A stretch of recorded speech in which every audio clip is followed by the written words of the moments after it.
Okay. Hi, and welcome back to Ideas Sin. My name is Denise, and I am happy to host Gonzalo today. Hi, Gonzalo. Hi, How you doing?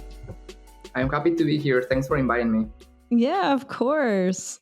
So Gonzalo and I met at the pool in our apartment complex, actually, and it was when was it? It was like in the evening, and you Yes, and your friends or brother were eating pizza in the hot tub. yeah, we were talking about this method to get into the ice and then wake up and train your mind, and suddenly we heard that you knew about it and we started to talk. Right? It was something like that. Pranayama. Yeah. I remember we were talking about Oh, that. the Wim Hof method. Yes, the Wim Yeah. Hof. Yeah, because you guys are talking about that. And I'm like sitting in the hot tub heating up. And then I go into the water, into the cold water. I was literally doing the contrast thing. And I was like, oh, you guys are talking about like, yeah, What? the cold immersion. So that was interesting. Yeah. So that was pretty cool. And then I found out that you're also working in like the pharmaceutical like industry, which was interesting too. Yeah, it's been a complex industry. Definitely for me, it was very odd, but like this kind of good bizarre stuff. Then when you met someone that has a lot of things or interest correlated, I was like, wow, it would be amazing to become friends and know more about each other. Um and then we went to this bike ride, and then I Yeah. realized people that is listening, Denise is totally on another level. I totally came up alive from that bike ride, but it was also very cool. I wouldn't say I'm on another level. I'm very free when I'm on my bike, but I do like to try to race cars when I'm riding on the road. So yeah, yeah, I get it. High five. Yeah, and I don't know. While we were knowing each other, we started to talk more about pharmacy, the pharma industry. Honestly, is it's a field that I never imagined I would get into at this age. Hmm. So just to give a little bit of backup or catch up, is I've been related with this industry my whole life, given that I have a family of scientists. However, I've been kind of far of this world because of how demanding it was. So when this opportunity arrived, it was just the right moment, the right time to say like, okay, there is this set of skills that I would love to have in the future, and rather do it now than wait for the opportunity. Hmm. Yeah, and So that's extremely important. I mean, honestly, when you see something very novel or something different where it could lead to expansion, it's really nice to just like jump in and do it. And like that's a perfect example of like, for example, you noted like you're into crypto. Like that is super new for a lot of people. Some people are like, nah, that stuff is fake. That's not real. But in reality, it's real. There's a market. There is money floating around. This is like a business for people. So, I mean, like, how did you even discover it to begin with?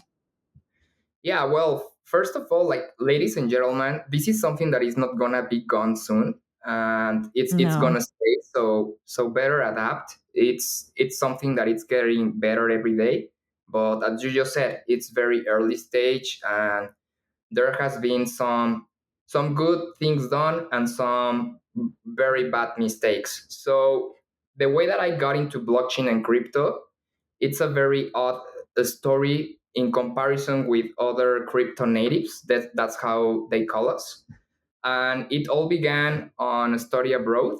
I was studying in the Netherlands. It was between 2016 2017, and I was in a class that it's geopolitical analysis, which is funny because guys, I studied marketing, so what would I be doing in a class like Yeah, what that? are you But doing in there? this Erasmus and European study abroads are cool because they try to mix a lot of different fields from what would be a trend in the future, and I just think this class was like a leverage to have like all these like macro perspective thinking, which is something that I like a lot, or it's very attained to the way of thinking that I have. And then probably how that could be applied to marketing. So before I jump very fast into how I got into crypto, on one of these lessons they used to teach us someone called Gert-Jan Hofstede. So Gert-Jan Hofstede, it's not just an anthropologist, but he's also an economist. And this guy managed to determine seven different ways, which I don't remember all of them to be honest, to delimit how's the behavior of a country, like a cultural behavior of a country. So I remember I was in this class, and this professor told me like, oh, for example, you are from Mexico. Italians, Greeks, and Mexicans are very similar. And he explained me like, so you are Mediterranean cultures, like it's hot, and some of these explanations that honestly sometimes sounds like a cliche. I don't want to neglect that, but once you get into the rabbit hole, which is something that I also have inherited in myself, like this drive for curiosity, it started to make sense. And I remember that this person said, so corruption, it's something that you're born with being a Latin American. Hmm. And I don't know, it moved something, it drives something inside me since I've been a child. I'll have this, it could be a skill, but also it could be something that can makes you or stops you to grow if you don't know how to communicate it with people. But I'll have always this part for challenges when I try to be, or I'm like a normally like a very chill person, very flowy. But as soon as there is a challenge, or someone tells me that something is not possible, so my mindset changed, and I'm another person. I like to call it like beast mode, but I don't think it's the proper way to say it. So once he said that, I got prone to myself to demonstrate like, hey, it's not the culture. Like it can be like, I have to acknowledge up to the part that it is that influence, but I thought that it was more the system. I thought it was more the way that the world is working. And I mean, like, this guy teach it to me, all the macro perspective, all the countries, all the geopolitical moves influence each other. So I wouldn't like to get into the part of conflicts, or this kind of stuff and how it affects, but it got me thinking a lot where I was in the Netherlands, like, hey, how could I make corruption traceable? And then it got me to the philosophical question of, we really do not have a way to track our own decisions, our entity, our privacy, and see how it works in reality. Like, you could think, or you could say to one of your representatives, hey, I don't know, I would like to have free Wi-Fi, and probably in 2050 you will have free Wi-Fi because you were part of a, I don't know, of a consult that happened 10 years before, but probably you didn't manage to see it happen. Um, Probably your generations could, and they could have trace of that. But nowadays, we don't really have trace, not even on how the money is used. And it's an ongoing problem of every day. And that's why crypto was created. Crypto was not created as a way to have a freedom of currency, and as a way to spend currency as you'd like without anyone interfering. Crypto began as a more profound, more deep movement related to the philosophical base of what society is now, because this comes from Hobbes, from James Locke, which were the first people who start to talk about capitalism, socialism, or communism, like all these mixes, which I also don't believe that we should still drive our society on these two compasses. I think like by how evolved we are right now, we can already have like a fair mix of your individuality with what is happening in the system and how we can evolve or transform the system into something that works. So that's how I got into blockchain.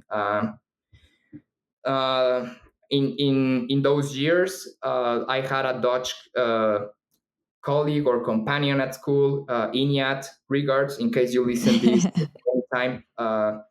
And this guy told me like, "Hey, have you heard about Bitcoin? Have you heard about Ethereum?" So Ethereum was pretty new. Ethereum was just 3 years old.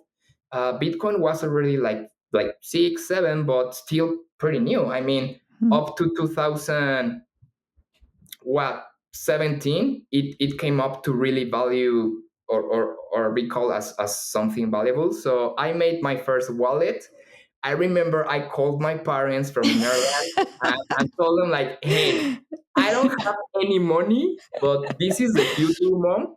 Mom, please open a wallet. I'll tell you how." And he asked, "But what is Bitcoin?" I remember that even my brother, because like he's always been like into finance, into numbers. Uh, he knew what it was, and I didn't. Hmm. And he did tell my mom like, "Hey, this is something interesting. Probably you should do it." And it didn't happen. At the end, they Oh. told me, "Gons, we are down to do it," and I had some trust issues, and I told them like, "No, let's not do it," and that kicked me back around 2018 when I Another was. year. Yeah, yeah, yeah. It was the Okay. next year. I was not living in the Netherlands anymore. After that year, I went back to university for a couple months.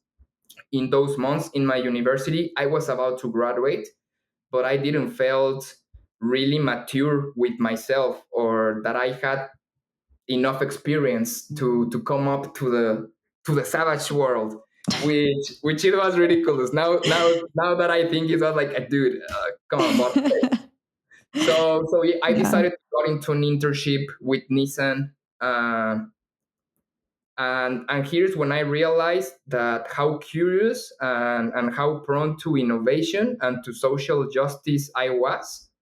However, I also realized things that I needed to get better for myself. Things that some of them I still realize or still try to work out from the pre-programming that I had in all my life when I was in Mexico. So mostly Hmm. it is that when I went to study abroad again, it was on this internship program, which I did not have any classes. I'll have my credits entangled to work. So I was working for these Nissan dealerships, which was very boring.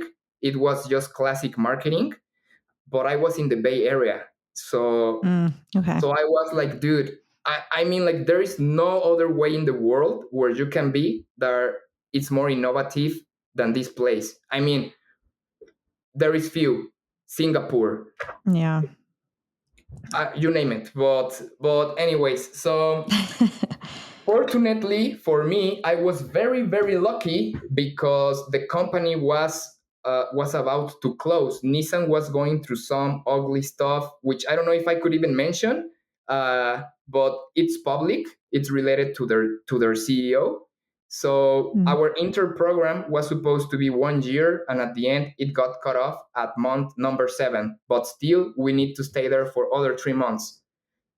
So I started to go to Berkeley from the Nissan dealership or headquarters that were at Oakland, and I started to make cool friends. And funnily, I met some of the colleagues that I used to study together on the Netherlands, but we never became friends in the Netherlands. We became Hmm. friends in the US.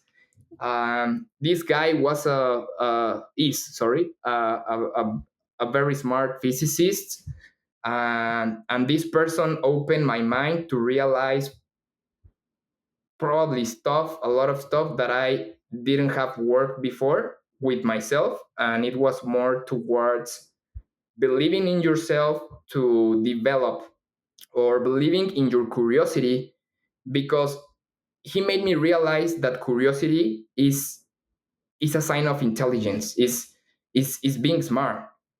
Mm. But in life, you cannot just be smart, and like you could be super smart, super intelligent, but we have very bad misconception of what smart is, and we mostly think it's just numbers, but it's also emotional intelligence, like it's empathy, it's sport, there's a lot of them. So I realized that I was not having enough trust on myself by the places or instances where I was when I was younger.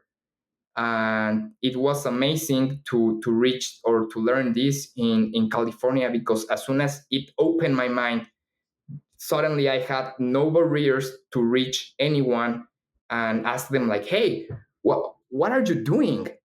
It Mhm. sounds so cool. I know how to do this stuff. I could help you to do these things if you could teach me." And most of this stuff were about blockchain. So there were a lot of native people who even created some blockchains that exist now. And because of these like fortunate relations, I managed to be in the right space in the right time. And since then, wherever I am, I'm trying to look out for this same like type of not people but of places, places that, as I see it, in a funny way, is like outcast hubs. Mm. It's like I used to be an outcast. I actually Yeah. still consider myself an outcast and an underdog, and I think that mindset has helped me a lot to overcome things that I would never imagine that I could do. So that's how we got into blockchain. Then at the next year, I came back to Mexico. I've been always very involved in the innovation ecosystem, but because of the nature of the school where I studied, so the university where I studied used to be the same high school where I studied, which they don't differentiate that much the level of or the type of the classes that they gave you. So I realized that I could use my creative input with all these methodologies to come up with stuff that could become rather startups or social impact initiatives. Um, so yeah, I've been looking for this kind of innovation and environments since then, and I think that it's what had helped me the most, because I think that when you meet the right people, then you can also have like a good base for yourself to be like, okay, uh, I have like the correct vibe environment. I have people that also wanna grow, that is probably as open as me or even more. So we can create like something healthy instead of environments where whatever you create is designed with this making money thinking, which it connects again with what my professor said in those initial days, the corruption way of thinking. So i've Yeah. been i've been battling with that for the last years, up to the level that in 2019 I created Blockstem, and it was my first project, a startup. Blockstem is a software where you can vote from any location with security and with transparency. Blockchain was very successful for the first year.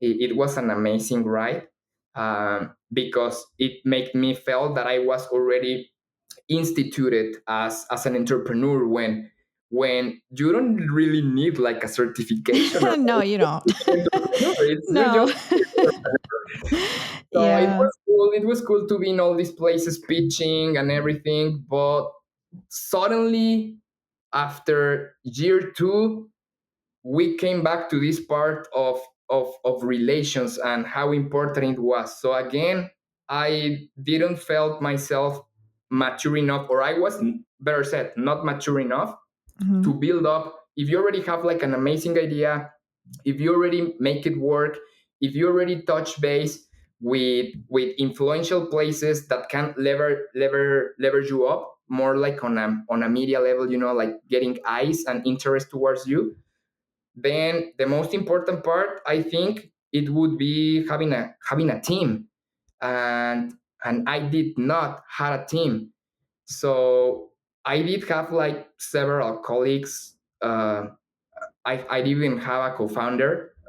Seven people, and that all of them are amazing people. I think that I also discovered that, and it's something that I'm pretty sure that you can have also in within yourself, when you come towards people and it kind of gets you this feeling of, okay, this is not a normal human. This person can really do what they say, or this person, I don't know. I got this feeling, for example, when I met my co-founder, Catalina. Mhm. uh, Catalina is 4 years younger than me. When I met her, I was 24. She was 19, 20, and I already could see that she had the potential, probably even to become, and I'm not kidding, like an economic Nobel Prize winner, or even a congresswoman of the Senate in Mexico. So I was like, dude, I wanna work with you. Let me know what could I do to help you grow in your life, or to help, I don't know, to help your life go better. And I think that was my best teammate. We still have an amazing relation. The problem is that you cannot build a team always, and I say always because there is like these weird case scenarios like Facebook, and like Mhm. all the startups that we know, where people can do these things very young. I think we were very young, and we still needed someone senior to lever more the project, or to give it like certain Like uh some direction, some exactly. project management, delegation, and all of that. Exactly, totally, Yeah. totally. So So 8 months. Oh, yeah, sorry. oh, I Please. was gonna say, I mean, just listening to the story, it sounds like transparency just stands out for me with a lot of things. Because when you're in like the pharmaceutical industry, like we have an audit trail. So for anybody who doesn't know what an audit trail is, it means that our system is able to track everything that is done. So if somebody logs online, they know who logged online at what time and then what exactly they did within the system. And so that's really important when it comes to documentation and keeping track of what, doctor or nurse prescribes a patient medication or what kind of tests were done during the study and so on and so forth. And so with crypto, it sounds like a lot of that is about transparency, is really saying like, okay, financially, this is what this person did at this time, this is how much money was spent, to who it was spent, what it was spent on, and it's all very clear.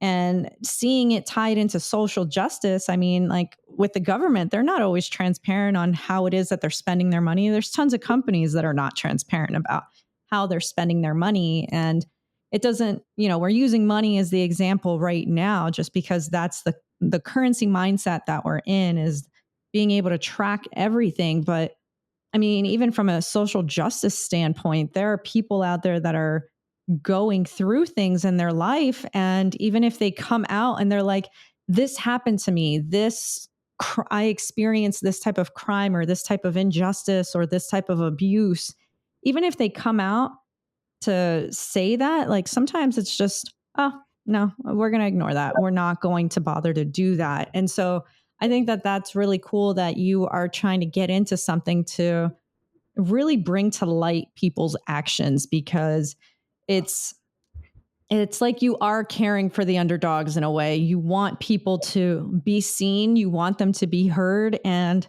you want people to be on a more equal playing ground versus just, being swept aside or, being screwed over if something happens. It's just like, dude, what the fuck? Like, And Totally. that happens all the time. That's in so many different societies, so many different cultures. And I mean, even earlier to your first point about your professor saying, oh, yeah, corruption is part of your culture. It's just like, I see his point on that and I see your point on it.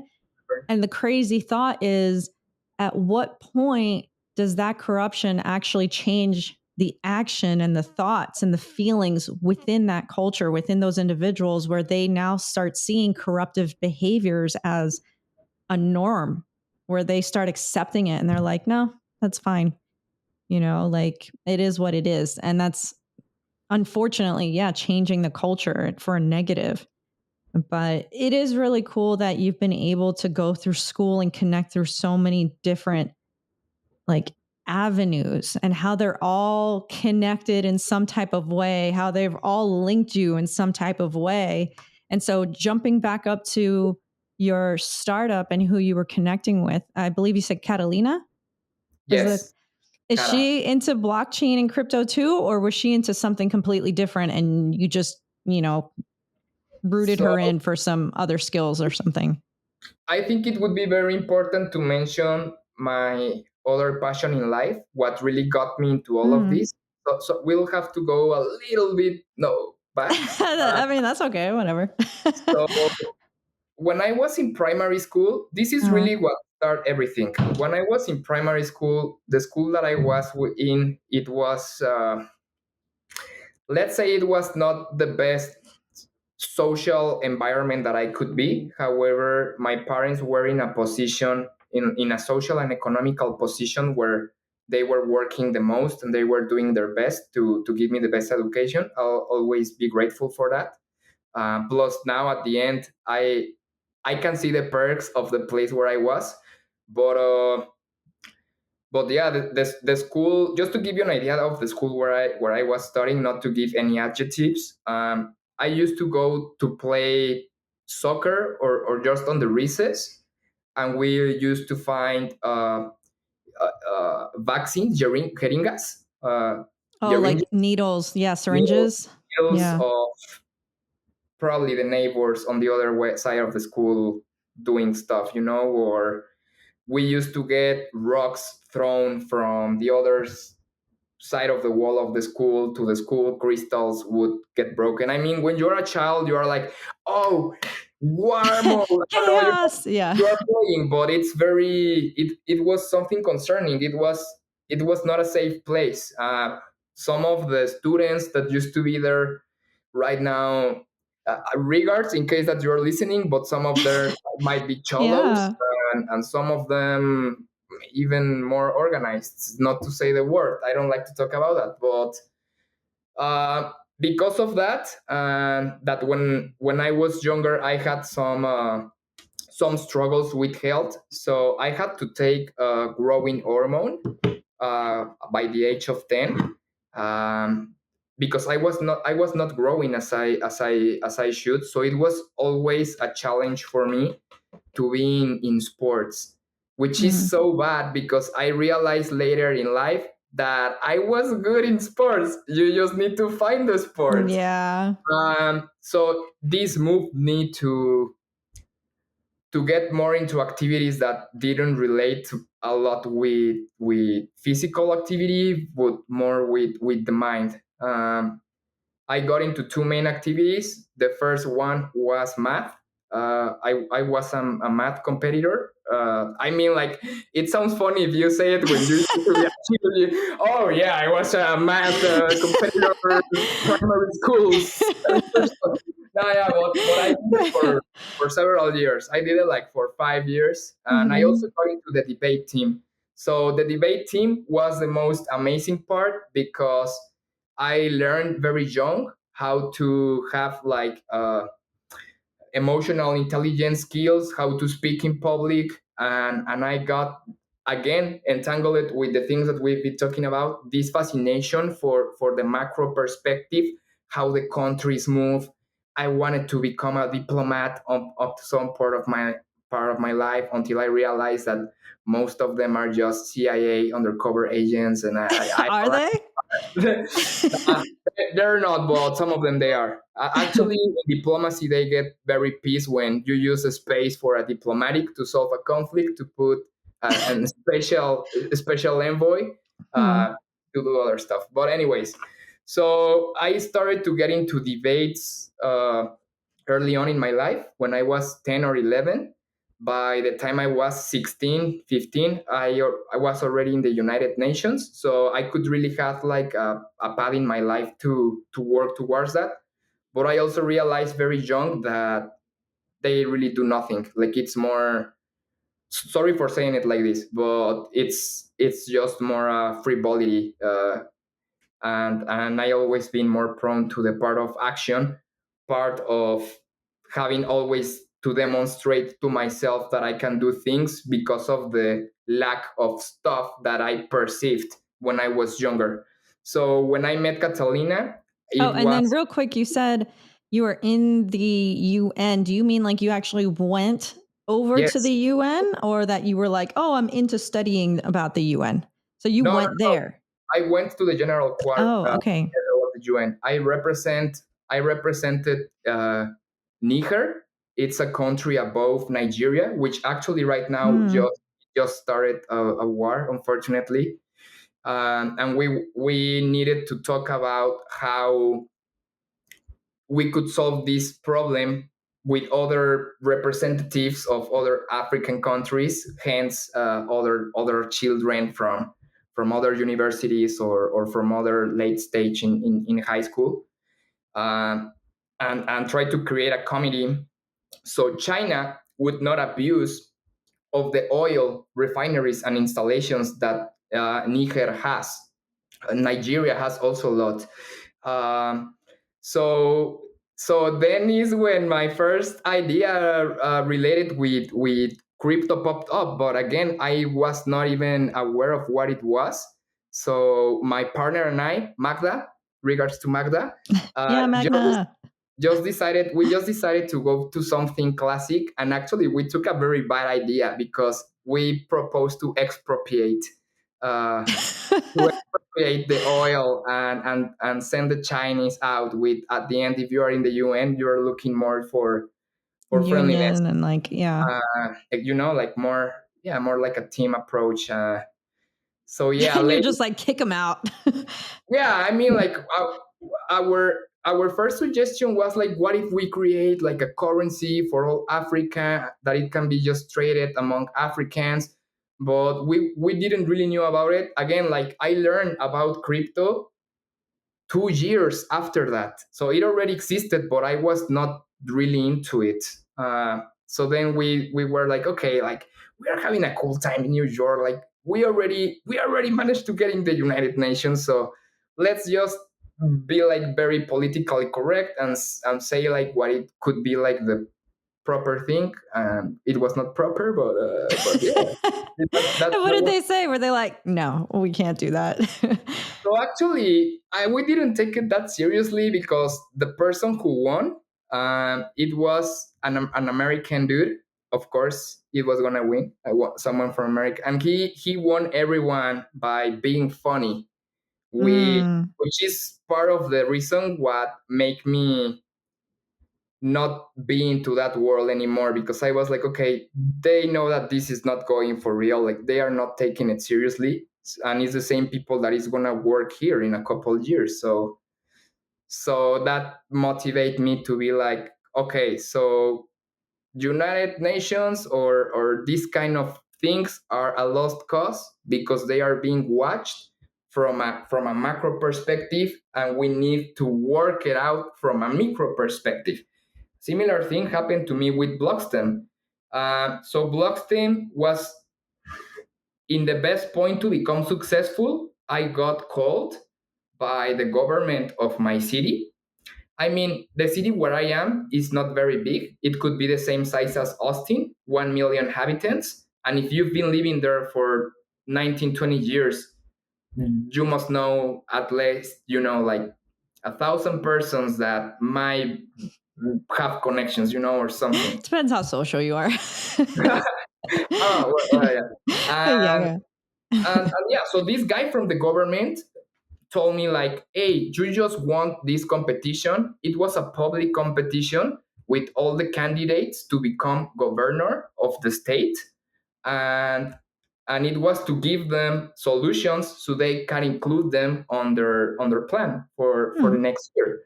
So I won that, and I accidentally bet the person who was supposed to win because this event was already planned. Uh, so it was funny because suddenly one day a friend of mine calls me, and she tells me like, Jimena, by the way, Jimena, saludos.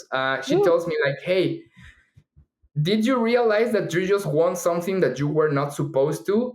This person is trying to look for you. Most probably, this candidate is gonna win again. The corruption part, the Hmm. elections hadn't happened, and like yet, and they were already like, oh, this candidate is gonna win. So the mayor of the city uh, would like to have some sort of system like the one that you work on to make consultations, which actually is a pivot that I had to make not to fall in problems with the organ that takes care of voting in Mexico, the INE. So I Hmm. could, all the demonstrations of voting, of safe voting that I made, I could not do it talking about the really important stuff, because it's at the same time could be like, oh, this guy is deceiving the process, or this guy is trying to do its own process. So Hmm. I have to do it with students, with NGOs, inside of political organizations, things that don't touch official citizens yet. So then this person tells me this guy is gonna call you. He's gonna want to use your service, but on their terms. So listen to them. It might be something cool, or it might be something that you better be careful because they could steal it. So Hmm. so I was Could you like, okay, patent it in Mexico or no? you know what's the problem? You cannot really patent this because it's a smart contract, and a smart contract is open source. So probably I Hmm. could have patented the methodology, but right now there is way more efficient smart contracts than do the same. Actually, I had to.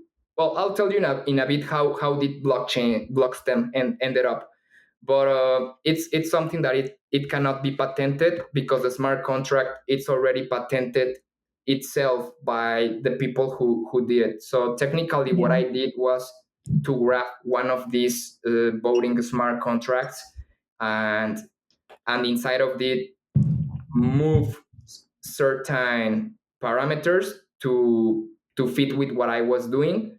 And then this I connected it from Amazon Web Services, which in that time had like some sort of connection with the blockchain, and then that to my app or to my front end, which for all other listeners here in the podcast, it's something that sounds harder than it is. All of you could do it. It's more a set of instructions and laying out your creativity properly before doing everything than having to learn any hard skills. So this guy from the government approaches me and tells me like, hey, I know these other people that it's also working with blockchain but in another state.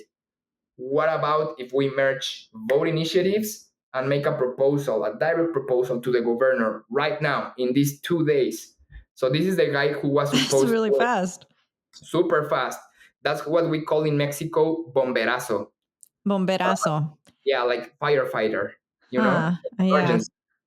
And normally in the political environment, I know like it also happens here, I'm pretty sure. Bomberazos are things that that there is just a small frame of time to propose it before the money is gonna go to someone else, like in short terms.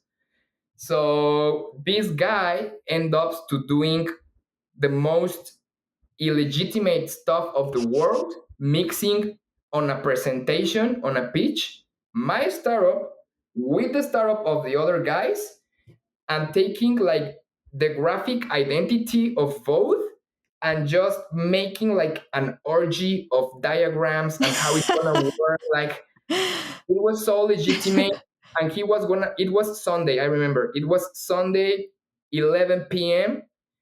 And he's like, "I'm gonna give it a go tomorrow, man. I'm gonna go."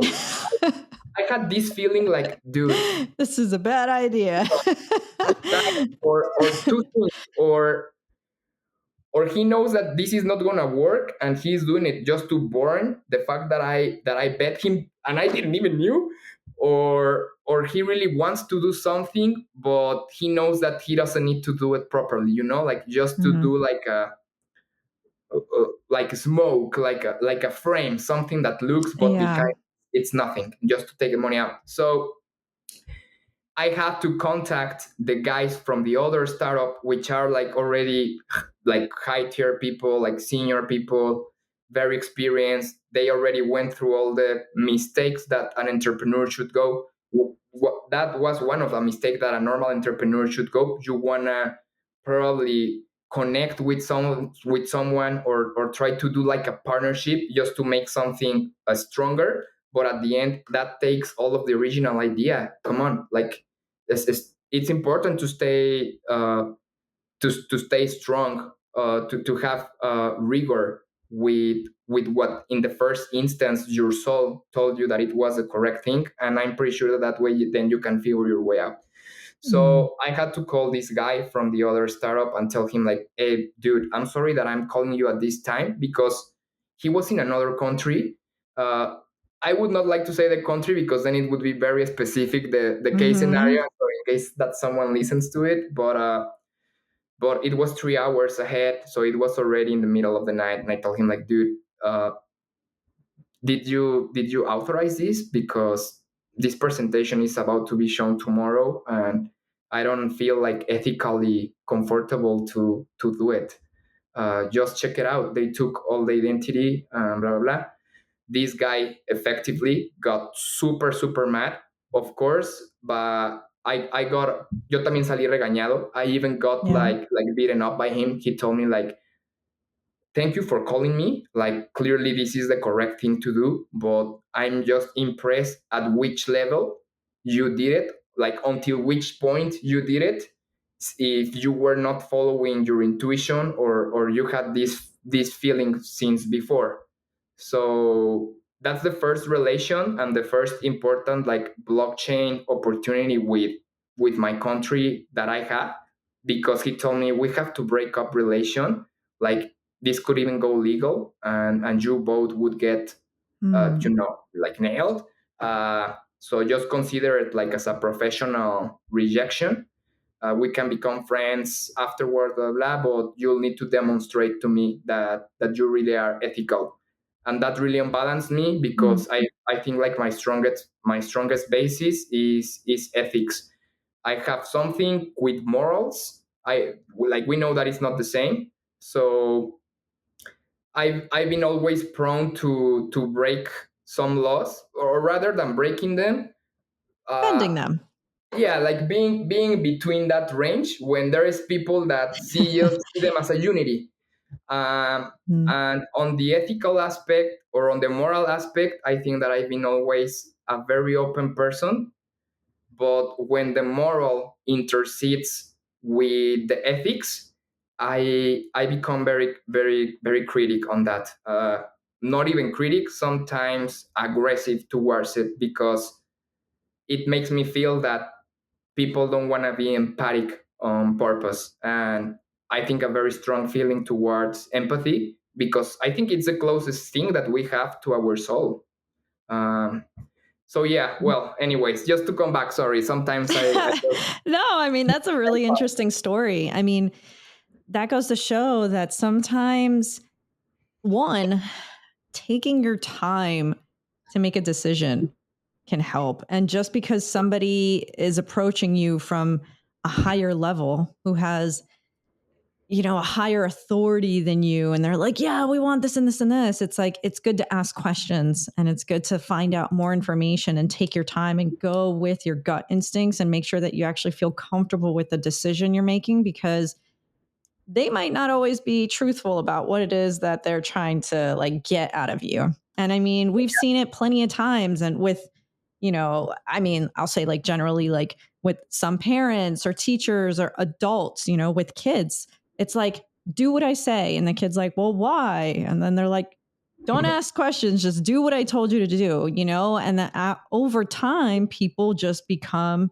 numb and they begin to feel discouraged to ask questions. And then they just start handing things over. And then Yes. eventually these people grow up into adults and then they start handing away their values. They start handing away their morals. They start handing away everything that means something to them. They start handing away their themselves to people, We see that all the time. And authority is no different. Just because the guy's in the government doesn't mean, just because he has a good job doesn't mean he's a good guy. And I'm not saying that, just because somebody has a good job, they can't be a good person. There's plenty of people out there like that. But it's the whole point of it is just like, take your time, ask questions, get the information that you need before you do something. And I mean, and that's good that the other guy that you spoke to was able to say, like, okay, yeah, like that could go into a legal situation. And a lot of people don't realize that sometimes they have legal leverage on something, or, Yeah. their actions could eventually result in some type of legal action with somebody else that they didn't even realize was going to be involved, So, yeah, I'm glad you didn't end up going down that rabbit hole. Thank you. And it opened myself to realize like which were my challenges, and so that's when Blockstem start to feel like something very political for me and something that I was not really rooted towards. So it was a stage of my life where I had a lot of confusion on which path to follow. Because as I see it, I don't know, like let's say if we make a mental map of Gonzalo, and we portray like what would be like my basis. I think that I have a lot of strong creativity and a very big empathy, but that layer it's underneath has a very strong logical thinking that makes me even fight with myself. So sometimes my creativity is not in peace with the way that I work or the way that I know that I can work. So it's like it's almost like a spiritual skill. I think that creativity has opened to me doors where I even think that I'm crazy. But I think a lot of creatives go through that. Like, am I yeah, yeah, crazy for thinking this and being out of the box? It's like, no, that's what yeah, creativity is. It's thinking outside of the box. exactly, exactly. Hmm. And having to cope or to mix or to learn how to mix the best of both worlds. And that's how we go to the next layer, which is the one that brings me to be so passionate about learning and creating stuff. So if we will encapsulate all this, if you've ever heard about Nigel Thornberry, I feel Hmm. myself like a Nigel Thornberry, but of innovation. So I'm not necessarily an inventor, but I'm do an explorer and also a prototyper. And I started to learn and to grow and to realize that for me, prototyping was the way to push out my creativity and not letting it control my thoughts or to be able to be the best version of myself with other hard skills that for several years I blocked, like for example math. uh, so yeah, I You're don't good at know. math. I'm good at math, but You're great at math. I was just good at math, but yeah, I just learned to dislike them because I didn't knew at that age or that early how everything is related.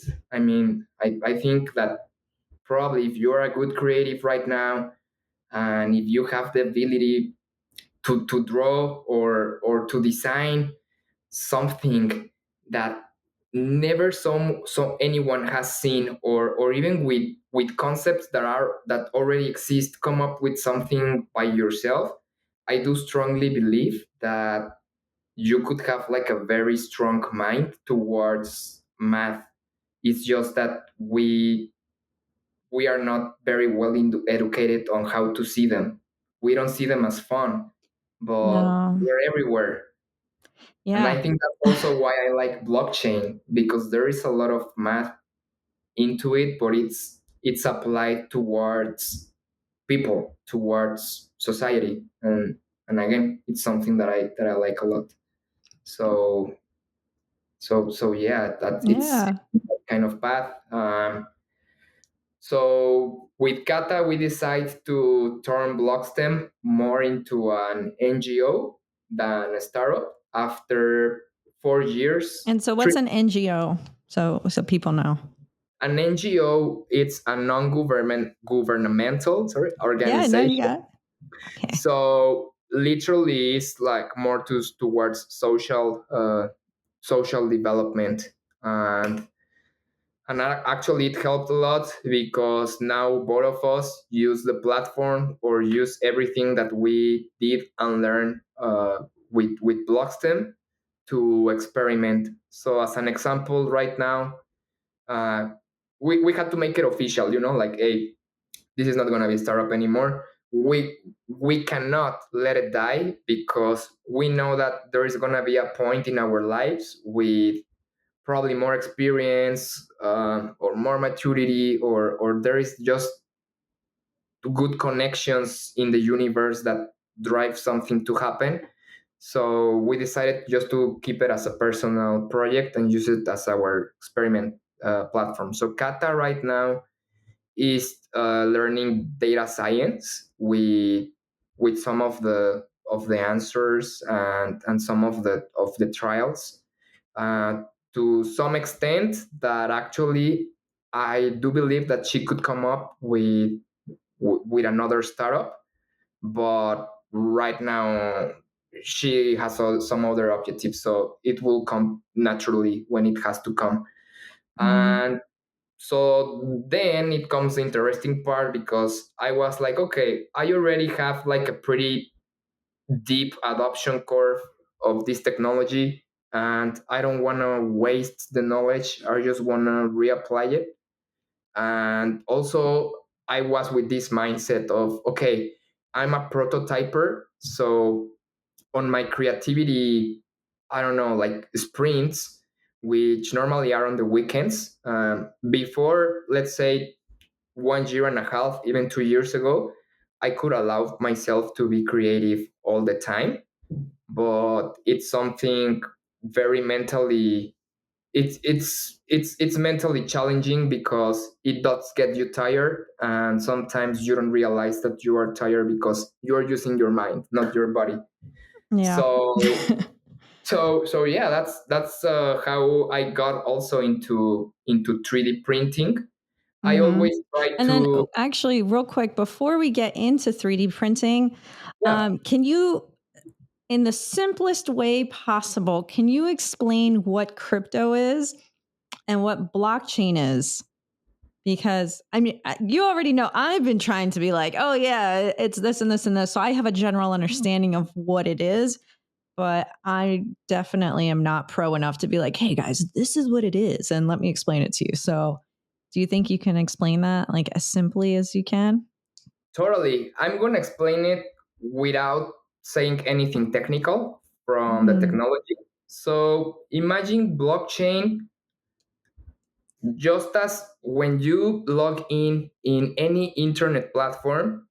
Have you seen that instead of making a new log, you could click start or enter with Google, with your Google email, and you put a click, and then you don't need to, I don't know, fill up the rest, Or like which enter as guest or something, right?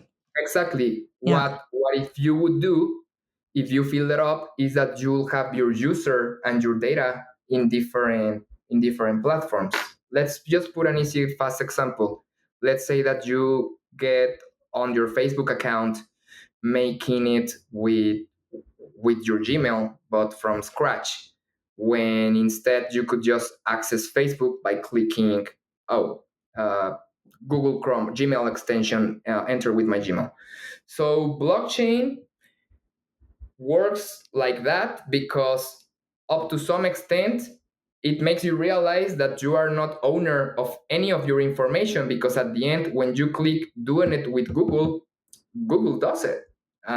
So Google has your credentials. What is blockchain then? Blockchain is a way so you as a person can own your own digital information, or you can digitize your information and store it just for you. And just when you decide to connect with these different environments, which is called Web3, at the end is just any internet uh, any internet layer connected to a smart contract, and that's the blockchain. And what's a smart contract? A smart contract is a set of instructions that tells the program what to do. Let's say, for example, I send you uh, I'll send you a $5. I was gonna say another example, but then we will get into Just NFT. So 5? You can send me like $50? I'm just kidding. I'll I'm send kidding. you all my savings, 20. No, 20 that's a of lot. my um, and let's say that for me to be able to send you that, uh, we'll need to validate that each other it's who we say we are.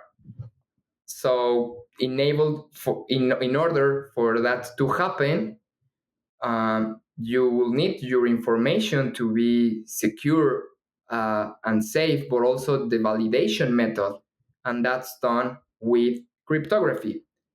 So, uh, are we understanding up to here? I think so. So I have a different analogy in my head. Like I'm seeing it as, and you can tell me if this is totally wrong as well, but like I'm looking at it as you have your own personal debit card, and it Correct. has like your specific card information. You have all of your numbers, and that is like your identification. Like that's your card that links you to your account. That's yours, right? And it's linked to your credit card company or whatever. But then you go to an ATM, and most of the time you want to try to go to a validated ATM, not just some shitty ATM off of like Fifth Street that's like looking really weird and shitty, right? Very So nice. you'll typically go to like a validated ATM, and you enter in the card. And so the ATM realizes like, hey, this is a user that's trying to get money because it has a card that was entered in. And so it's activating the system. And so you go in and you enter into the system. Here's my PIN code. This is how much money I want. And so you're already programming the machine to do something for you, which is to give you this amount of money. I have the card, which is like my ID or my passcode, and or my ID, and then you enter in your numbers, and then that's your passcode, and then it's like, okay, that's the right passcode. We agree. Let me give you money, and then it exchanges it, and then you get the card out and you get money. Is that like kind of even in the same realm as far as like? It is. It is just okay. I think that we don't need Like I actually get what you're saying too. I was just like thinking of it in a different way. if we mix the example, because there is something that I didn't tell on mine that you just mentioned, and Oh. it's I think like the most important part. Let's imagine this ID card, this debit card that you have, as if it would be a mailing box, like Hmm. a physical mailing box, you know. And for that mailing box, you have two keys. So the front key of the mailing box, everyone can have it, like the person who reports the mail could be like, okay, this is Denise mailing key. uh, I need to send her 20 bucks to her mailing box, which also has your ID, which also has your credit card or debit card records and money is stored. So imagine if anyone has the key to that and anyone can open it, then everyone would have access to all that data and that information. And that's where the second key comes in part, which is your private key. What does the private key does? It's what we were talking a couple minutes ago. It does the cryptography. So your private key is gonna tell the code or the blockchain with several attributes. It could be timestamp, which means in which moment it happened, the block, in which block it was, plus all this information is stored and accommodated into a certain cryptic way that just you could store. So this is okay. I think we should get a very important educational part here.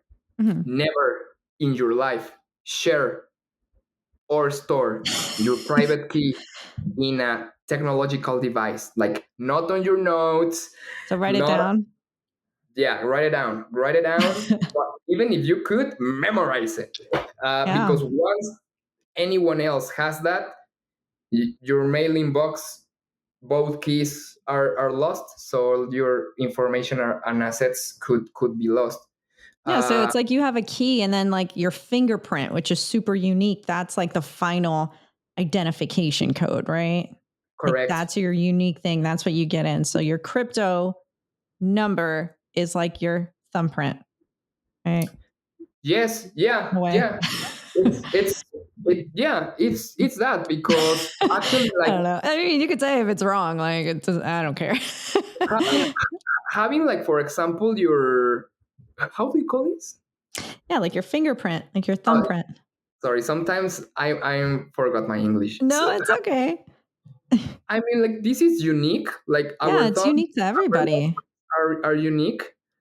However, and okay, there is just one way that your thumbprint exists. You know, like no one in the world, no one in history, not even your family or has the same one, has the same, has the same key. So it needs some sort of uniqueness, and to reach this uniqueness, the blockchain mines the blocks. So what's mining the block? It's validating that, so as you and me that are with our mailbox, um, doing these transactions, everyone who has a mailbox like that is doing it. And at the same time, on another level of security, all the things that are happening on the mailbox at the same time are being stored in each of the mailboxes, because each mailbox it's a block. So it's confusing, I know. It's confusing because at the end, everything reduces to a concept called hashing. And what's hashing? Hashing is, I was gonna say the art, but it's not an art. Hashing is the technical method to grab certain size of information and transform it into a normally in the blockchain world. It began with 264 bits, and 264 bits it's normally a code, which would be your blockchain address. So what happened afterwards? Let's say that that world began with wallets. No, okay, first it began with tokens or with crypto, with bitcoin, yeah. Then after that, when the first person who created it, which is claimed to be Satoshi, someone that doesn't exist, blah blah, sent some Bitcoin to certain places, to certain people randomly in the internet, and then there was a point where they just had like interfaces, you know, like programming interfaces on their computer, and they needed to create wallets. So then wallets were created. After wallets, then it was like, hey, what other info could we put in here? You know, like this is so amazing, dude. And then people start to think like, hey, we could put also images inside it. You know. At the same time, while this discussion was happening, some other persons were like, hey, I don't like the philosophical like narrative that Bitcoin took, because they are mining their blocks with proof of work, which is solving certain operations. And then Ethereum was created, and Ethereum was like proof of stake, which at the end is the same. Is almost the same, because both are based on holding economical assets. So it's not really that spiritual as they say. But well, yeah. Anyways, so on this level, then when Ethereum was created, they say like, okay, we could put images into it. And then some dudes, actually, I think they are from Austin, because I've seen them several times on Capital Factory. They are called Open Zeppelin.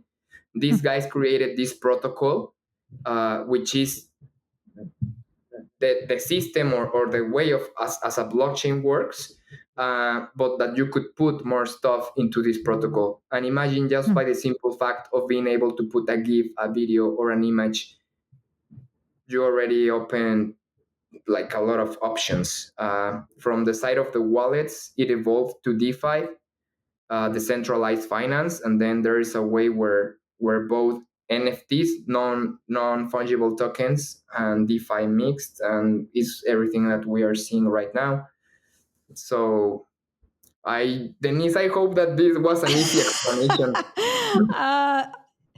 I mean, I have a general understanding of it already, and we use so many random examples to just explain it. So I don't really know if it was like clearly explained. Maybe. Okay. But like either way. One more try, like just super fast. Okay, I won't interrupt this time.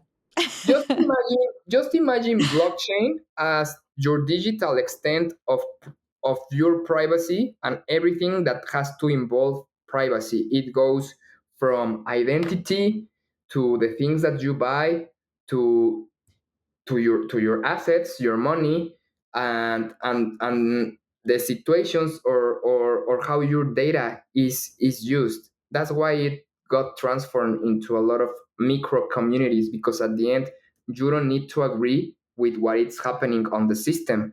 You can always, based on that extent of good ethical basis that they are built on, or transparency, immutability, traceability, then you could even build your own blockchain, because building a blockchain and building a smart contract or building a token, almost all of them require the same set of processes, or even they are like levels of the same thing, of the same knowledge, which at the end is the knowledge of managing to go through internet and through the physical world without being abused from your information, your identity, and something that I think that not all of us take a lot of care of, your philosophy, your spirituality, your way of living.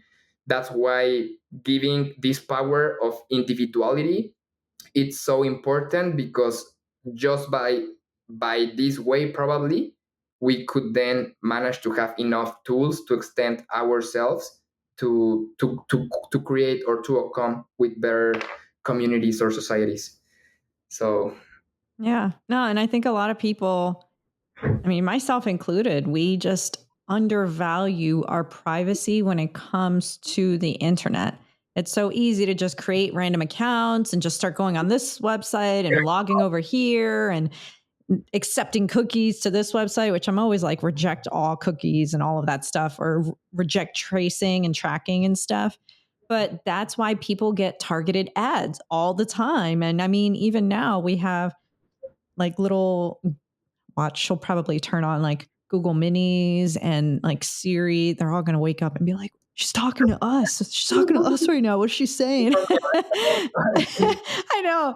And who knows if they're listening to what we're like taking in? And to some extent, they probably are, because they're looking for certain types of codes or tones or rhythms within what we are Yeah. saying and the sounds within our environment to know whether we are directly talking to them and asking them to like turn on.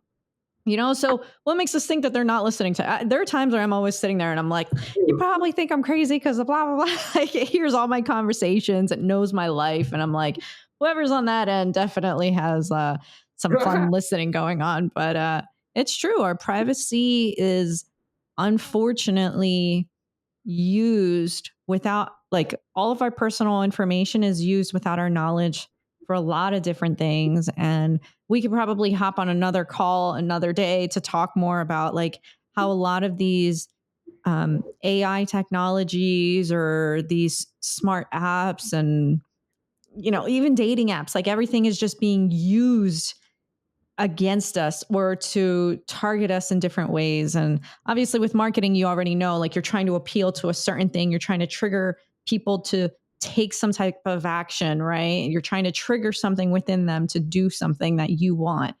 So it's just interesting because now it's getting to that point where it's like, all right, well, we're doing our face ID to log in, but even that, it's like, okay, who knows what they're doing with our actual face within those algorithms? Are they trying to build anything else with other like face like recognition applications, or even with like AI, they're starting to create these humanoid type of features and stuff like that. But Yeah, yeah. it's yeah, it is really crazy what we can get into, but I think that we'll have to jump into another call to discuss that soon because it is really interesting. And I do want to ask you more about 3D printing, but Totally. yeah, I think we're at time tonight, but just in case, is there anything that you would like to tell any of our listeners, like any words of inspiration, or I don't know, anything that you would like them to study more or look into? What are your last words? So yeah, first of all, I think it would be amazing to meet again for a podcast and talk more about deeper about this stuff. But some message that I would like to recommend to all the creatives or even people that it's into tech or more like these type of introspective minds that know that have these creative skills. I would recommend a book called. La mente del creativo, or just look Julia Cameron. The Julia Cameron. artist way? It, yes, very great. Yeah. I think that's one of my favorite books. Mhm. Another book that I would recommend, and it's one that popped me up a lot of intrigues and innovation thoughts of how the future would be. It's the last book from Michio Kaku about quantum computing. Hmm. So I don't understand any about it. Don't worry, but Okay. it just makes your mind more flexible to understand stuff. Hmm. I think. And finally, I'll recommend people to get more into blockchain. If you'd like to learn more about how to understand it, how to set up your wallet, how to develop a project, that's lately what I've been doing with my know-how, helping people to develop and to bring these ideas to reality. So I'll be happy to help. You can always find me on my Instagram, gonzalobam.eth as Ethereum, or in my LinkedIn. And finally, if any of you, if you are like into the pharma industry and you like tech and creativity, we are working on a project All where right. we'll like to bring this. No, yeah, for real. Like, No, I know. It's just funny because, like, I mean, if you're just listening to the audio, you don't see the video, oh, but like Gonzalo put his face right up to the camera. It's just I'm really funny. watching eye to eye, so you can see my soul and I can see. see his soul. I'm like, oh man. It's a little hangover, by the way, but so as I mentioned before, like it's very hard to find people that it's like connected to your interests. So if you would be interested in any point to build up something together with the project we were mentioning before, related or to democracy or to clinical trials, blockchain, make a community and talk about it, I'll be always open. because it's a project that it would need very compromised people and very curious people. So thanks for the space to be able to share that. It was on my mind the whole time, but I was like, "Ah, okay. First, let's explain more things." No, and I definitely see you like sticking with that on like the social entrepreneurial like ventures and things like that. And I do know another social entrepreneur, so I'll see if I connect you guys at some point. I'd like to have him on the show as well. Yeah, he's into some really cool stuff too. And whenever I do the show with him, you guys will know how I met him. But yeah, I think it's really great. Gonzalo knows a lot about, crypto and blockchain and all of that. And for me, I've pretty much summed it down to like, oh yeah, it's like a digital stock market kind of thing. And then it kind of, I don't know. And so Okay. yeah, he's gotten me to create a wallet. I haven't funded it yet, but I did create an account. So maybe I'll keep y'all updated on that journey because that would be kind of cool from like a newbie standpoint. I'm like, hey guys, I did this and I don't know, this is where I'm going. So, So okay, I think it would be cool. I just made yesterday an NFT to talk about what we discussed today. I started to make like a personal blog, so I could actually send yeah, you that NFT, and you could put your chapter, and we could upload it to the blockchain together if you like it. I don't know. nice. Yeah, that would be cool. And so, yeah, all of that stuff, what I could do is I'll enter in all of the references and Gonzalo's contact information as well into the description. So you can just go in and also check out The Artist's Way. This is the second time it's actually been recommended. And I've heard about this book from a number of other different people. So maybe this is like the universe being like, hey, you should read this book and like do it as well. So oh my gosh, my list of reading is never ending. It's just growing all the time, but You it's were just okay. readers, but it's fine. It's We're all we're the good. ones who are gonna save the world. Don't worry. I yeah, right. But thank you all so much for your time. Thank you all for listening. Gonzalo, thank you again for taking the time to talk to me and to tell us about your life and like part of that journey and what really got you into this. It's really amazing to see how much you truly care about, justice and doing right by the people.